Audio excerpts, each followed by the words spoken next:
The Legend of the Hundred Islands. One day, bad news broke out that an invading force was coming from across the sea. Immediately, the Raja called for a council of meeting among his chieftains. The group finally decided to meet the enemy at sea. They must not be allowed to land, asserted Raja Masubeg. 100 of the bravest warriors were summoned. They boarded in boarded. They boarded in 10 large bangkas, armed to the teeth. Dato Makisbeg commanded the task force in the lead bangka. Not long enough, the two forces were soon locked in mortal combat. Furious encounter, true hand-to-hand fighting broke out on the boats, and raged until the sun sank in the west and darkness covered the sea. When morning came, none of the 100 warriors returned alive. The enemy was nowhere to be seen. They had been annihilated, and so were the 100 warriors led by the intrepid son. The kingdom celebrated the victory, but on the other land, the old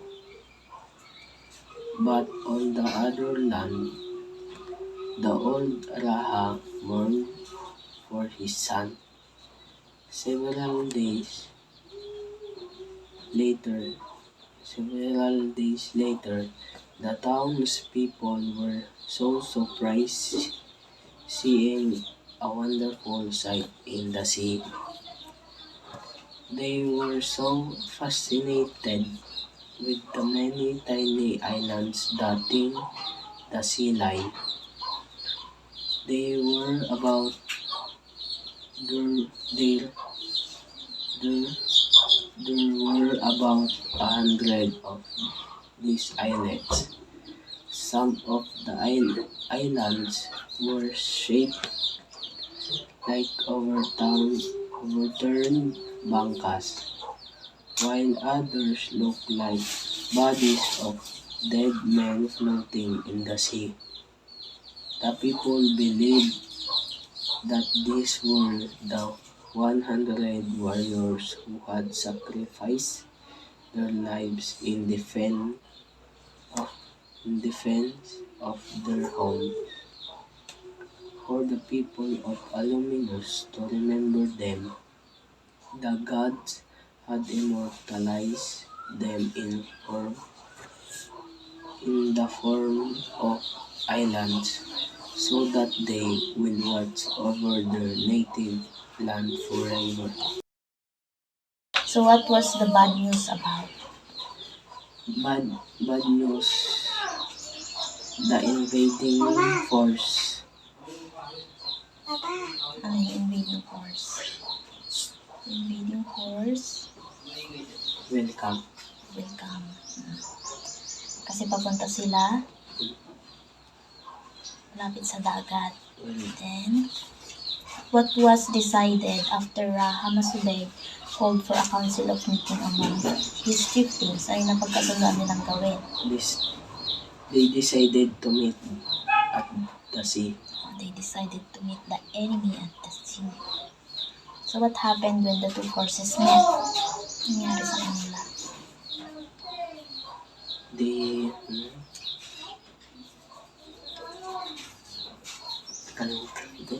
Nalak sila sa mortal combat. Then what happened to the 100 warriors and their enemies? They died. They died. They died. So what did the town people see that surprised them most? Ano yung nakita nila sa dagat? A wonderful sight in the sea.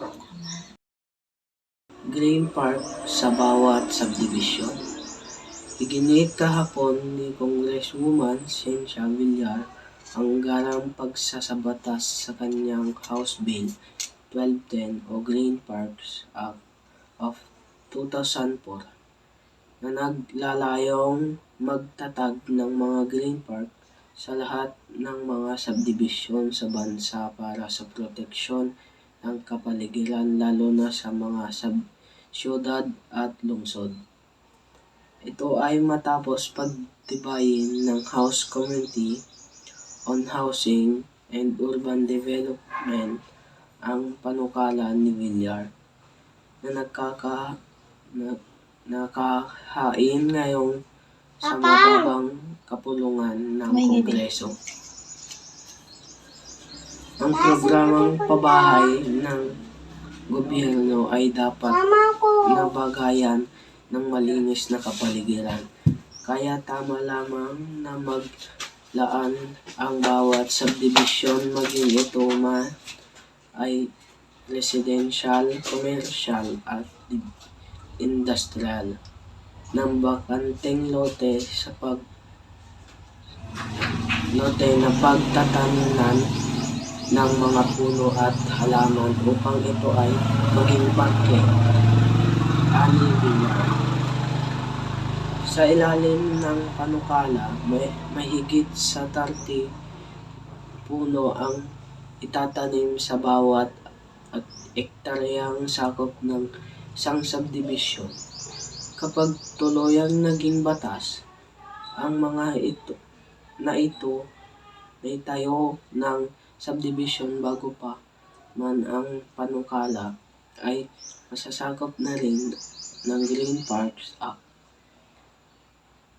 Ang mga homeowners association na magtatayo ng green park sa kanilang subdivision ay makakakuha ng libreng buto at halamang itatanim mula sa DNR at DA. Maglalaan din ng libreng gamit at artisan wells ang naturang mga departamento para sa pagmimintena ng naturang mga parke. So, anong batas ang itinaguyod ni Las Piñas Congresswoman Cynthia Villar? Green Park Act. Bakit mahalaga ang batas na iyon? Para sa ating kalikasan. Para sa pagmimintena para sa proteksyon ng kapaligiran. Paano inilarawan ni Congresswoman Cynthia Villar ang programang pabahay ng gobyerno? Ano yung sinabi niya kanina? Programang pabahay. Ang programang pabahay ay dapat ring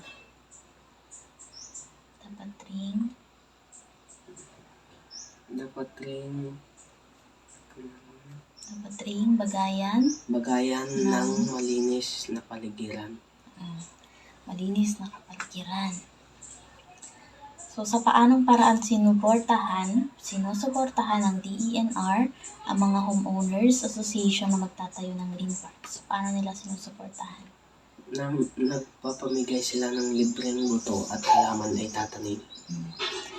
Sa iyong palagay, paano makatutulong ang panukalang ito sa pangangalaga ng likas na yaman? Makakatulong ito para sa ating kapaligiran at makakatulong din ito para sa dumadaang mga bagyo.